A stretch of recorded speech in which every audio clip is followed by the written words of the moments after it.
and this is Stringer Than Fiction. This is my first buddy read. First time I've had a guest on, even though I was a guest on Ira's show already. So, Ira from SF Words of Wonder, go ahead and introduce yourself. Thanks for having me on. Yeah, no, thanks for joining back. Maybe 4 or 5 months ago, I've been watching Ira's videos, and he was talking about buddy reads, and he's like, you know what? I was already thinking maybe I want to. YouTube would sound fun.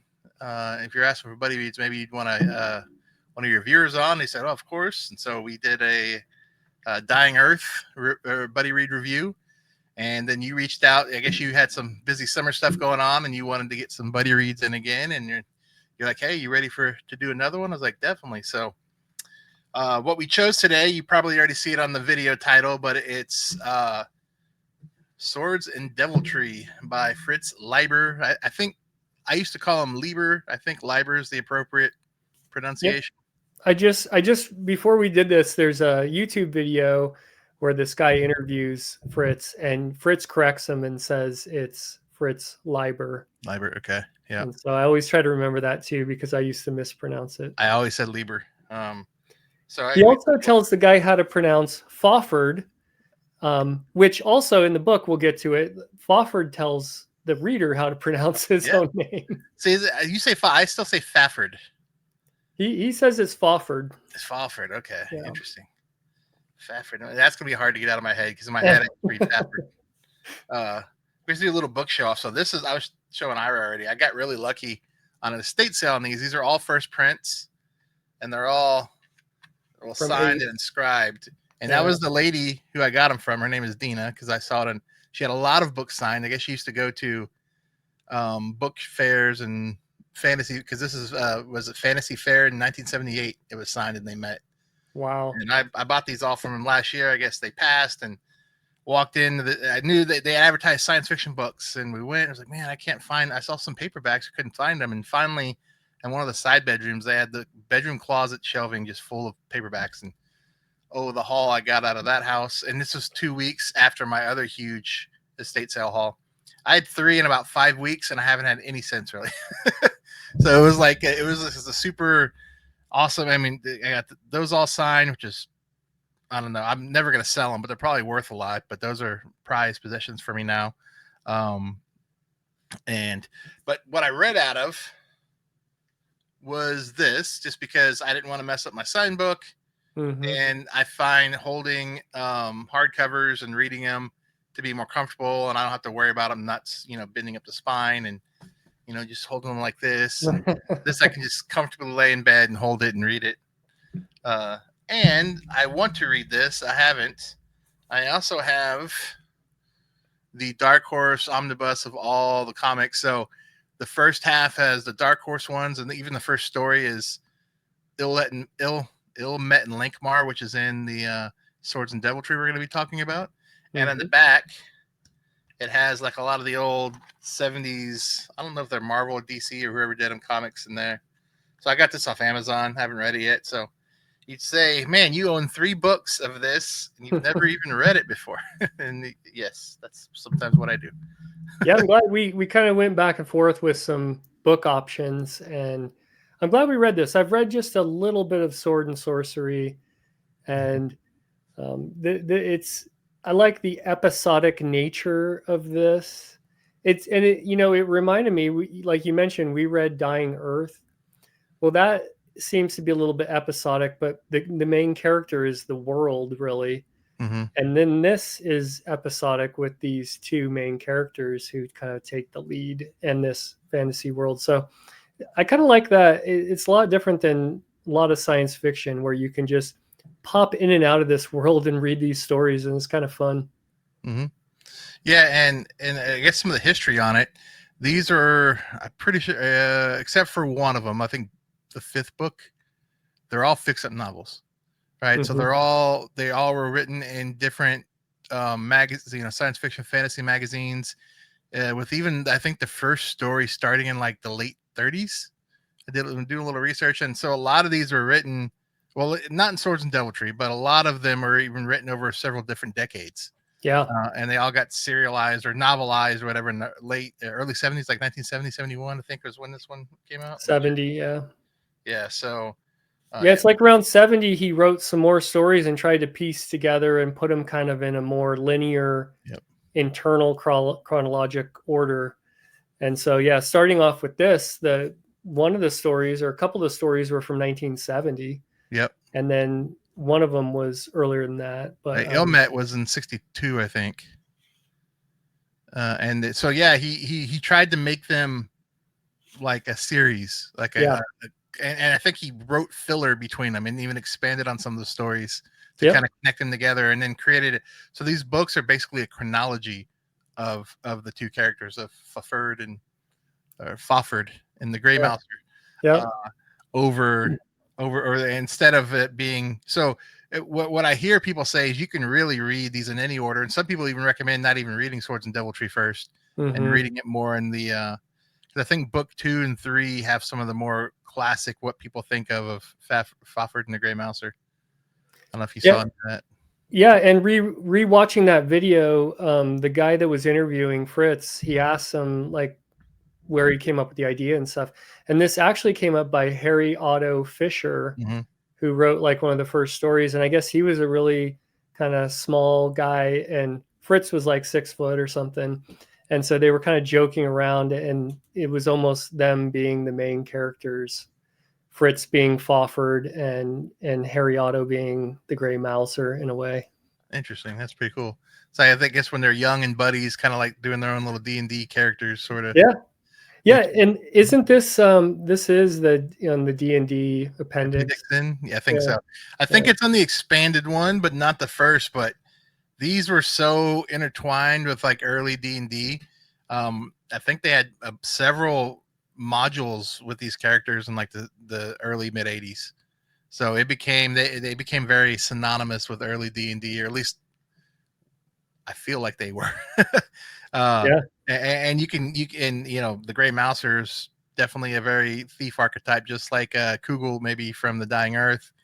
The whole Thieves Guild thing is a recurring theme you see in Dungeons and Dragons. I mean, you can join the Thieves Guild in Baldur's Gate 2, which is a major video game for that. So the reading through this, and I'm glad I did. It's one of those I was ashamed I hadn't read before.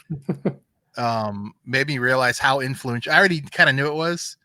It's interesting. I haven't read the source material, but I've read and played games or seen things where they were referenced or actually in as cameos, like the Fable graphic novels. You ever heard of those? They're recurring characters in Fable, and they come in and out. So I knew them from there, sort of, and just they show up everywhere. And when you start reading some of these, you're like, oh, okay, that's where that came from. Oh, I bet you that influenced this. I kept thinking these little, and that's one of the cool things about going back and reading the origins of some of these things that were referenced or used after seeing where they were referenced in. It's kind of a reversal there. Yeah. You kind of have that same experience? I'm not huge into fantasy and the D&D thing, but what was cool for me was I've read The Big Time by Fritz Leiber, and then The Wanderer, which were kind of his 2 most known science fiction books. And I didn't really like him, and I know he had this really big reputation. Then we read The Best of Fritz Leiber, which was a bunch of short stories, and that was like a little bit more interesting. But reading this, it's like, I get why he was so popular. I feel like he was more in his element of really great writing. Some of the other stuff, I was kind of scratching my head, like why was he so popular? But he was a man of his time too. And I, when I always thought these were really from like 60s, 70s. I didn't realize they were back. He started really in the late 30s. I didn't know it was that old. So that was surprising, and I didn't know they were like written throughout the 40s. Now I hope I don't do it, but the collector in me is like, man, maybe I want to go chase down all those original mags that these stories are in. That I've thought about that a couple times. I'm like, oh, that gets hard and expensive. It can, yeah. Especially if you want them in good condition, because man, they called them pulps for a reason. Those things fell apart. Yep, I have some, and I have some that are nice, and I might actually have a few of the stories in some of the mag zone, but I've purposely tried to discipline myself into not going too far into that rabbit hole. Yeah, me too. Oh, but it has been very, and actually it's been too tempting because I do have some. So I guess we can start on the story, and you kind of mentioned the way they're written. There's three, officially there's 4 stories, but that first one, like Induction it's called, is like a page, and I wasn't even really sure why it was in there. Yeah, almost like an introduction, but it's called Induction, and just there's some funny things in there, you know, about Fafhrd still living at home, being 18-year-old and stuff like that. But yeah, it's very quick. And then the other 2 are the Snow Women, the Unholy Grail, and then Ilmet and Lankhmar. So the first 2 are basically they're essentially prequels he wrote, right? Prequels, origin story prequels of each individual character. It kind of gets you into the world and sets it up. And what's interesting is if he didn't write those early on, it feels like it does some world building, but then all the stories must do world building. And so maybe you just have to piece it together, which is maybe kind of interesting and confusing at the same time, I suppose, depending on where you started. But what did you think of these 2 origin stories? They're good. You know, like when I mentioned I was going to be reading this, a lot of people said Ilmet and Lankhmar is really good, and it won a Hugo and a Nebula for novella. So I knew getting to that one was going to be kind of the highlight, you know, end on a good note. But you know, the first one was the one about Fafhrd, and it was pretty good. I liked the second one more, about the Grey Mouser more. You learn his origin story, like why he's called that, and then you could see what he did in the final one. They join forces, and it was awesome. I really liked the last one a lot. Yeah, no, I agree. The first 2 are limited just by, you can tell they're intro stories. So it's like they definitely feel like an intro to a lot of or it could be an intro to a multitude of different fantasy novels. Just hey, here's this character, and he's writing it as you really don't know these characters yet. Which I think in the other, at least Ilmet, it's like, here they are, right? And even though that was written before, it's just like, here's these 2 guys, and I guess you're supposed to assume or know already who they are. But in the first 2, you definitely feel like they're kind of doing some introductions, showing you some stuff. I think you might like the second one. The second one felt shorter than the first, and I'm pretty sure it's like maybe half of the page count, the Grey Mouser story. Yeah, and the first one was good. You know, there was this whole thing with these snow women, right? That's what it's called. And like Fafhrd's mom is one of these snow women, and there's this like theater troupe that he gets kind of involved with, and it was interesting enough. There's kind of a love triangle, and there's a bunch of stuff going on, and a little bit of magic, but I kind of expected maybe a little bit more. Where when we got into the Unholy Grail, that's where we got into some really cool magic and sorcery, and I liked that part of it. I feel like if I'm reading Sword and Sorcery, well, I guess Fafhrd's the sword and the Mouser is the kind of wizard. See, he is, but then I think he like more turns into a thief and goes away from his wizardly stuff. So it's almost like sword and sword. But again, that's only having read this and look, because he mentions maybe he's done magic before in Ilmet, but he doesn't do any magic in Ilmet that I can recall. Well, you know, in the Unholy Grail, you get the reason of why he's the Grey Mouser, and that was cool. I didn't realize, you know, like his wizard mentor knew there's this between white and black magic, and so we find out the Grey Mouser, he's somewhere in between there, which most everyone is, it sounds like, but and he's kind of got this like tendency to maybe go towards the dark end of magic, and his mentor is trying to kind of keep him away from that. So yeah, there's definitely some magic in that one. Yeah, if in Ilmet, there is magic, but yeah, I don't think the Grey Mouser was really doing it. It was that warlock guy. So what I also like about the magic in this, it definitely feels like pre D&D, early kind of wizard magic stuff, but you can see how it was influential too. You know, and I haven't, again, shame on me, I haven't read any Conan stories yet, even though I've consumed a lot of Conan media via games, movies. I love the 280s movies, especially the Barbarian. This kind of feels like Conan the Barbarian, the movie, in a lot of ways, like that gritty 70s 80s feel to it, and it obviously doesn't have an 80s feel, but the 80s movies feel like this kind of book written like in the 60s, you know, that just the kind of some of the brutality in it, or the callousness, some of the selfishness, you know, you see in some of these things. Man, this camera is not where I want it to be. There you go. So I don't know if my monitor's moving or something, or it's sliding down. Anyway, I just kind of felt like Conan the Barbarian movie vibes while reading this, and I'm sure it was.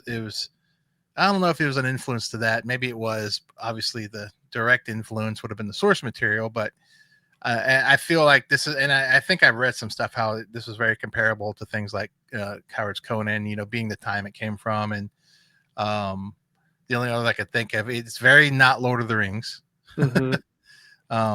I can see some, also feels a little like Kugel Saga and Dying Earth in some ways, maybe more Kugels than Dying Earth. I know you haven't read, or no, not Eyes of the Overworld. Sorry, that's what I meant to say. It feels like more of Kugel in Eyes of the Overworld. Maybe he has kind of the way, there's some similarities between the Grey Mouser and Fafhrd, but styles are way different writing, right? Vance is much more, it felt like more of like a modern fairy tale he rewrote, but a little darker.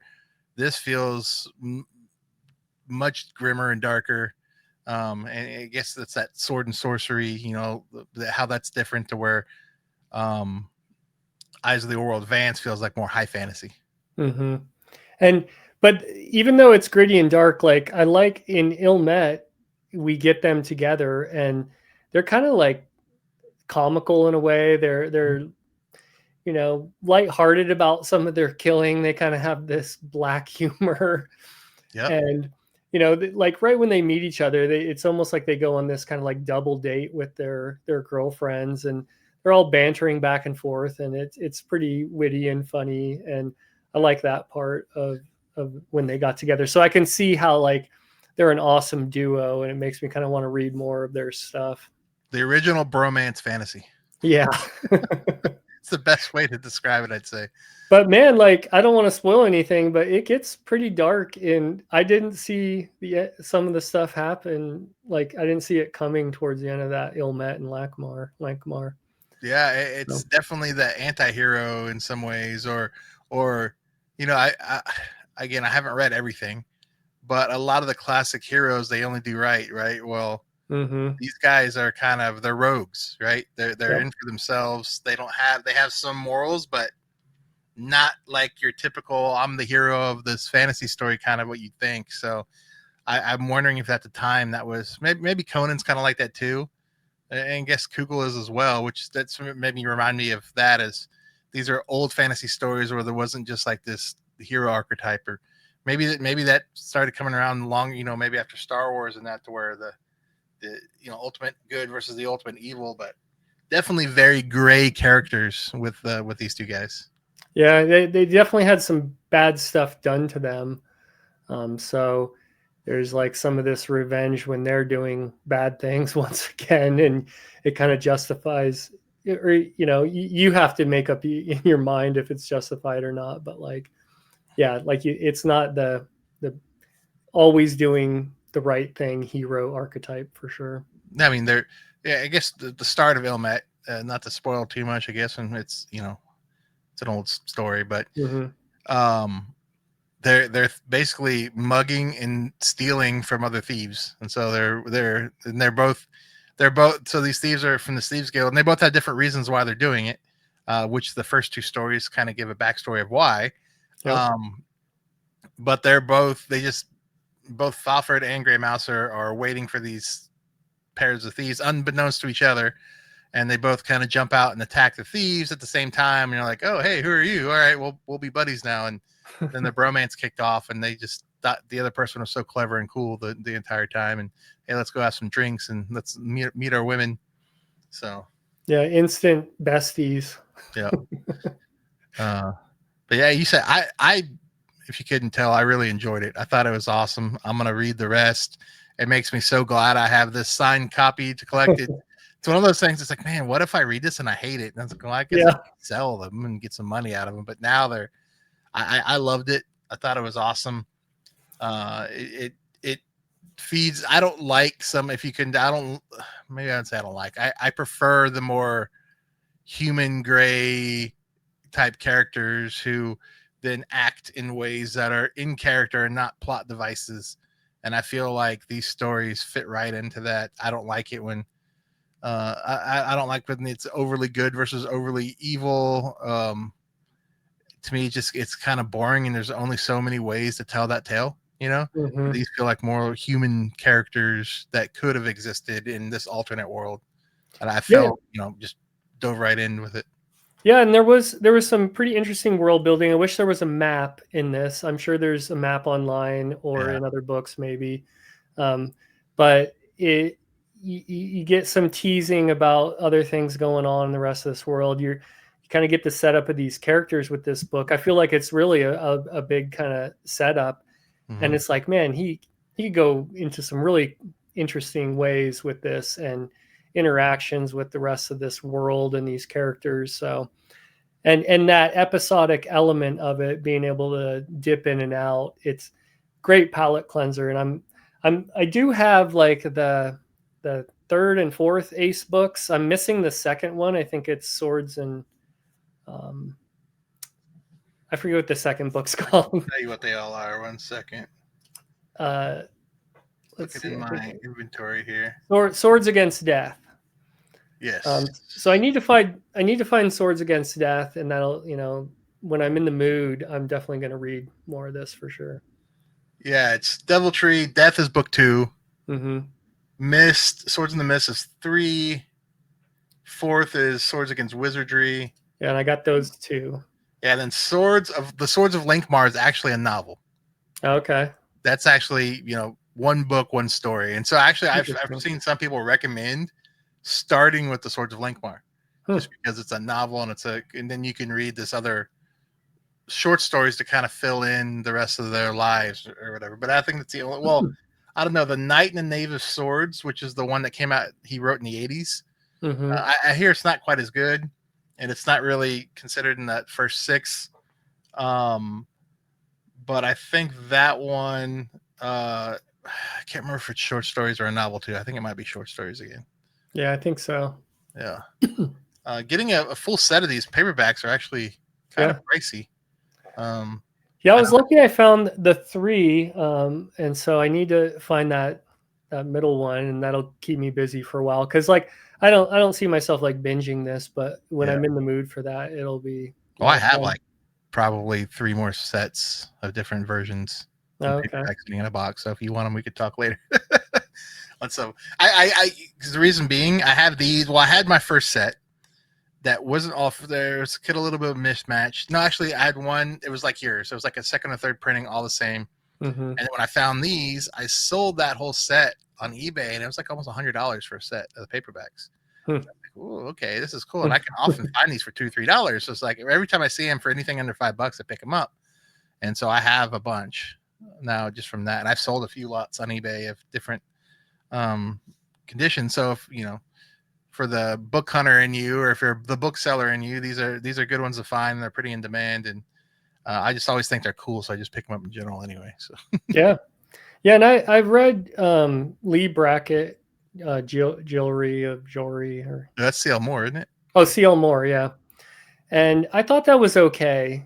I wasn't completely sold on it. Okay. She has really good writing and everything, but like the character, it just didn't really, none of it really like completely hooked me. I thought the writing was really good. And I definitely want to read the Conan ones at some point. But this, I see like why people get into sword and sorcery stuff. And I've read some like plenty of Sword and Planet stuff that kind of crosses into science fiction. And it's never really been my favorite because I don't know exactly why. Maybe it's read quite a bit of the Edgar Rice Burroughs stuff, and it's good, but like it's just a lot of people will criticize cheesy. it for just being male Oh fantasy, yeah, you yeah, yeah. know, and this. I think it's really about these characters and the way they interact in this world. It's kind of making me wanting to read more of it. So It's still of its time. You can see some of it, which again, well, you can't his get away from that. science fiction is there is some like stuff that did not age as well because he was really trying to write. Well, The Wanderer was trying to be written in kind of modern times or in a near future, and oh man, parts of that did not age well. And the big time is just a weird kind of concept, but in all those videos when I did reviews of that and kind of talked about not liking it, everyone's like his craft was in this sword and sorcery stuff. Yeah, So I believe it. yeah. And well, he also I think has a few like horrors or gothic horrors he wrote as well, right? Yeah, So, I want to read those. Yep.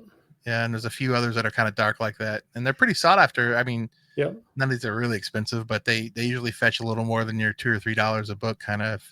And so if you find those, when we read the best of Fritz Leiber, there was a little bit of everything. There was horror, there was science fiction, there was fantasy, and there was a lot of authors that kind of blended it all together. And the ones I liked the most. Well, there was one really good science fiction in the best of, but the horror and the fantasy ones were really good too. So that's where his skill set lies, in your opinion. And I guess I think so. Yeah. I suppose his reputation would probably seem to agree with that. Yeah, the science fiction short story, A Pail of Air, is really good. That was like one of my favorite in the lot. This is actually my first Fritz I've read, surprisingly enough. Yeah. Despite having a ton of his books. So I'm glad, again, it's one of those, I give every author 2 chances. And if I don't like the first one, I'll read them again. And if I don't like the second one, I'm just going to sell them. Or if I read a book and I don't like it, or if it's decent and not like amazing, I'll sell it anyway, just because to make room for a new book. But so it keeps a lot of the books on my shelves, books I actually haven't read yet. So, which I don't know if I'll live long enough to do so. We all have that problem, but we'll see. Yeah, I mean, it's a good thing to have all those options walk through your library. That's how I look at it. And Agreed. You wouldn't want a library full of things you've read. I mean, to me, agreed. No, I want things that I can go over there and get excited to pick something out. So 100% agree. Now, why I own 3 versions of these? Actually, they're all different though, right? Well, when I found out that he did graphic novels and like even comic, like I think these characters showed up in some comics and stuff. But when I was reading this, I was thinking to myself, this would work so good as a graphic novel. So yeah, I'm probably going to read that Ilmet and Lankhmar comic version of it here probably in the next few days. Nice. So any other lasting thoughts on these? No, it was fun. It was a good recommendation. I am wanting to read more now, so I always like that when we read something and both enjoy it and are excited to read more in this kind of thing. So yeah, it was a good suggestion. And to me, it wasn't just, hey, it was good. I was like, I really, really liked it. I was like, man, that was awesome. And I flew through them. I read them through them quick. Yeah, I mean, Ilmet and Lankhmar, I can get why people say that. There is the little intro in the beginning, but once it gets into the meat of the story with what ends up happening, it's really cool. I love like the magic aspect and the twist, and I mean, yeah, it was great. He writes it in a way to where like I felt like I was kind of there. Like I was seeing, I could easily visualize everything that was kind of happening. It kind of made me feel like I'm getting placed in an old fantasy movie or something like that. Or like you said, even in the comic, I bet you that Ilmet's going to be a really cool comic, or at least it has just the atmosphere and the way it's done. The little details he throws in. It's not overly detailed, but some of the little details he sprinkles in that just add flavor and character to it.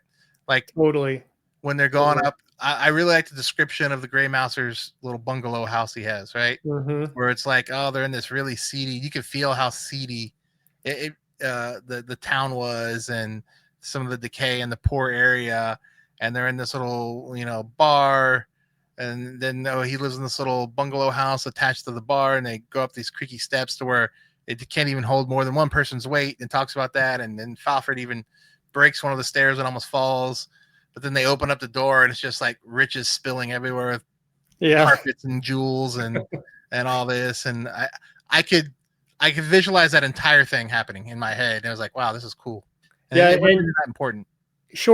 These old short story writers who kind of started that, they had the art of writing short stories. And so, I mean, you're basically reading, 3 short stories here, but man, the more I read some of these older authors who are writing, they had it down. So I love it. It was great.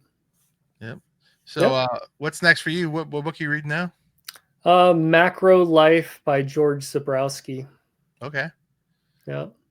I haven't looked if I've seen that one, even though you probably mentioned in your video, your recent videos. Yeah, it's supposed to be a little different, and it's compared a little bit to Olaf Stapledon's Star Maker, and so I wanted to read that first. I read that a month or so ago. I wanted to have that in my base knowledge before I read this. So it's supposed to be pretty kind of weird, maybe experimental. I don't know. Maybe not. I don't know. It's just compared a little bit to that sometimes. What about you? So my RNG, I did an RNG on this one. And it came up. It was actually pretty lucky. It's Wizard of Earthsea by Le Guin. Oh, cool. I hadn't read before either. So I'm like hitting all the fantasy classics. I still haven't done Earthsea. Obviously, I've read Lord of the Rings. I need some Conan, but I've got Dying Earth down now with you, and then the Fafhrd and the Grey Mouser stuff. So this is definitely a fantasy origins kind of hole I need to fill. And I'm about and this is a novel. Le Guin stuff aren't short stories mashed together, but I think I'm about a third of the way in, and I'm liking it so far. It's definitely that, wizard, young kid wizard origin story type thing, coming of age and learning how to be a wizard. So I could see a lot of, things like maybe even Harry Potter, right? I've never actually read that, but I've seen, I of course know about what's in it, and I've seen some of the movies, but that whole wizard kid learning to be a wizard stuff. Again, I'm not all the way through. I've done this first. It definitely feels like the first version of one of those, or like Raymond Feist, the magician. I kind of got some vibes of that in here, which came later. So I knew how influential this was, but and I've seen the crappy anime for it, which well, I mean, it seemed decent enough to me, but people who've actually read the book said it's terrible. So I never thought it was amazing, so I can see why. I'd like to. That's one I'd like to get to at some point, as far as like old classic fantasy. And I've read some of Le Guin's science fiction, so I know she's a good writer. So yeah, she is. She is definitely a good way with words and a good flow. And it was at first a little slowish for me starting in it. It's like, oh, I hope I like this. We'll see. And then after a little bit, I just like, oh, I didn't realize I was reading anymore. So you kind of get sucked in a way. But nice. All right, Ira, I appreciate you coming on. We're doing it on my recording this time. So the next time you want another buddy read, I can jump on yours again, and we can pick out another something. Maybe science fiction next time. We've only done 2 fantasies. Right? I guess Dying Earth counts as both. Dying Earth's kind of a weird space in between. Yeah, or horror, So yeah, I actually haven't read very much horror. So I have some, but I haven't read much of it. I like doing these where it's kind of taking me out of my comfort zone, and that's why this was perfect. Like, of course, at some point I wanted to read this, but it was not on my priority. But once you suggested it, man, I'm really stoked I read it. So yeah, that's why I like doing these buddy reads, because I pick out the stuff I want all the time. So that's why I do the RNG. I don't bias it with my own. I want to read this, and then it'll force me to read something. Well, if it's in my collection, I feel like I want to read it, but some of those titles on my shelf, I'm probably never, if it's on my own volition, I'm never going to go and pick it up to read it, even though I think I need or should or want to read it. Does that make sense? Yeah, I'm the same way. Maybe that's why you do like your wife pick stuff. There's probably some books you probably wouldn't have voluntarily picked. That's my little bit of RNG that I get is through my wife's picks. Yeah. But I mean, if I get caught up on my TBR at some point, I could see doing some sort of random picker, or there's people that'll pick a subgenre or a trope, and then at least that'll kind of be a little random, and then they pick something of their liking. But yeah, it's fun. Yeah, well, next time we'll go back on mine and pick something else. Yeah, for sure. No, again, appreciate it. I hope everyone who watches this enjoys it, and get you some Swords and Deviltry. Read it. It's good. If you haven't, go read yourself some of this. All right. Well, thanks, Ira. Have a good one, everyone. All right. Thanks.